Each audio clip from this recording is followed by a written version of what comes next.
Kali Linux 2025.4 is here, and this update feels like the Plasma edition finally stepping into its fully polished state.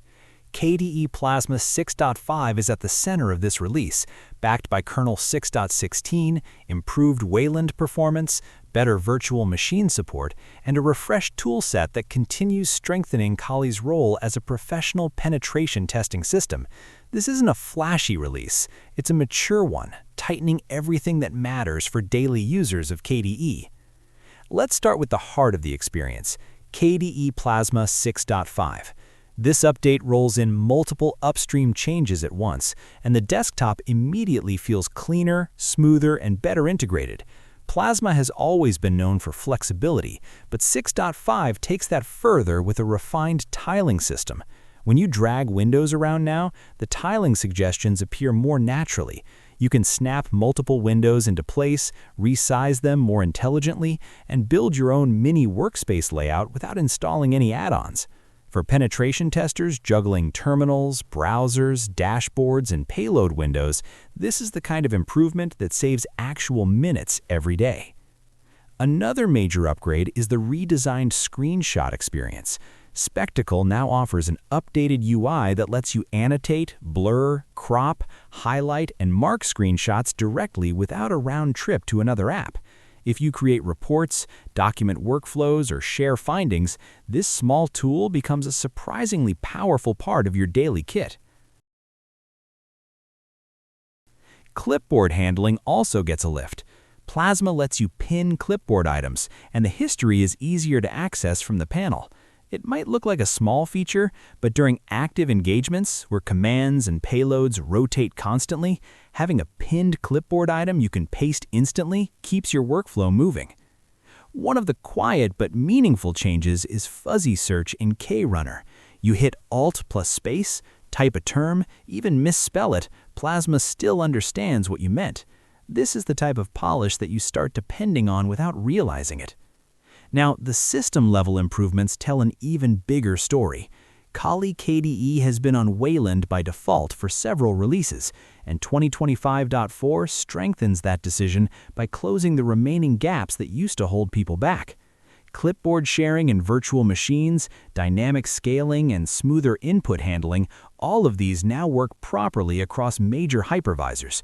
Whether you're on VirtualBox, VMware, or QEMU, the Wayland session finally behaves like a first-class environment. This is a big moment for Kali because penetration testers spend a huge amount of time working inside VMs, and Wayland's performance edge is finally paired with the compatibility we actually need. Under the hood, Linux kernel 6.16 brings improved hardware support and cleaner driver behavior. Everything from new wireless chipsets to USB gadgets benefits from the kernel bump. For NetHunter developers and general security researchers, kernel stability and compatibility matter more than new shiny features, and 6.16 hits that balance nicely. This release also adds new tools to the Kali repositories. There's bpf-linker, which is valuable for anyone building or analyzing eBPF programs. There's evil-winrm-py, a Python-based WinRM execution tool useful for Windows target interactions, and hexstrike-ai, a new MCP server that allows AI agents to autonomously run tools in controlled environments. That one hints at a very different kind of future for automated testing workflows. Existing tools throughout the repository also receive updates, bug fixes, module patches, and stability improvements that keep the toolkit sharp. A fun addition continues from last year, Halloween mode. Even though it's no longer shown in the menus, it lives on. You can activate it manually with Kali Undercover, which switches the system into a spooky themed experience. It's a lighthearted touch, but charming in its own way. There's also a big change in how Kali images are delivered. The live ISO is no longer available via direct HTTP download. Now it's distributed exclusively through BitTorrent, which reduces server load and helps large images reach users more efficiently. The installer ISOs and ready-made virtual machine images remain available over plain HTTP, so regular installs and VM setups stay simple. Altogether, Kali Linux 2025.4 for KDE doesn't try to reinvent anything. It focuses on stability, workflow improvements, and smoothing out the edges that used to get in the way. Plasma 6.5 feels mature and responsive. Wayland finally behaves consistently inside VMs, and the new kernel plus updated tools strengthen Kali's reliability for real-world security work. It's a release that doesn't shout, it just quietly makes your daily workflow easier.